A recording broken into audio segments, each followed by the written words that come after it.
ऐसा है कि आरोप लगाना बहुत सरल होता है। कोई भी किसी के ऊपर भी आरोप लगाने के लिए स्वतंत्र है। तो जब भी किसी को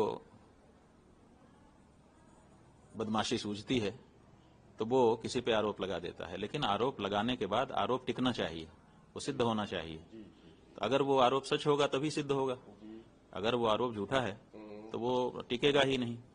और अभी तो लोगों ने हमको बताया है कि जिस व्यक्ति के द्वारा ये आरोप लगाए गए हैं वो खुद जो है हिस्ट्री शीटर है। माने जाने कितने मुकदमे उसके ऊपर अलग अलग आपराधिक धाराओं में पंजीकृत हैं और मुकदमे चल रहे हैं, कई बार जेल में भी रह करके आया हुआ है।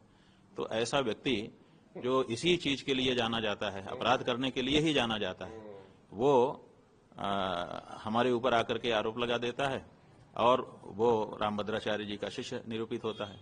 रामभद्राचार्य जी इतने बड़े हिस्ट्री शीटर को शिष्य बना करके क्यों रखे हुए हैं, ये भी एक बड़ा प्रश्न उठता है।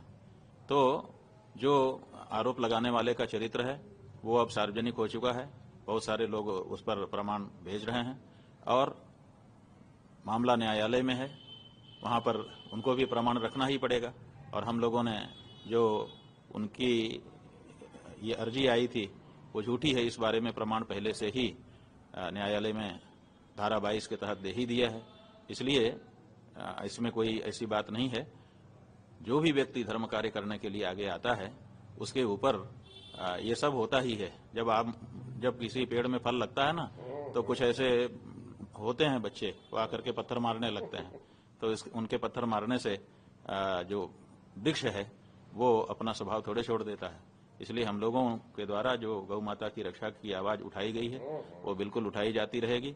और बल्कि इस तरह की अगर व्यवस्था की जाएगी, हम लोगों को हमारे चरित्र हनन की आदि की कोशिश की जाएगी, तो इससे अप्रभावित रहते हुए हम अपनी गौ माता की रक्षा के लिए और भी दृढ़ता से आगे बढ़ते जाएंगे।